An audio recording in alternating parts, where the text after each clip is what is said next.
This is page number 13 and this is page number 14. He gets into his truck. On the way, he gets stuck. These are 3 green trees. This is a fish shop. Its colors are pink and brown and yellow. This is green grass.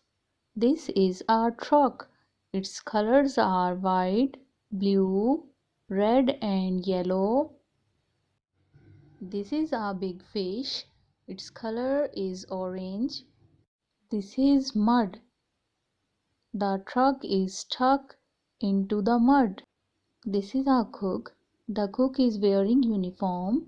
His uniform color is white. His uniform is dirty due to mud. The cook is holding a fish in his hand.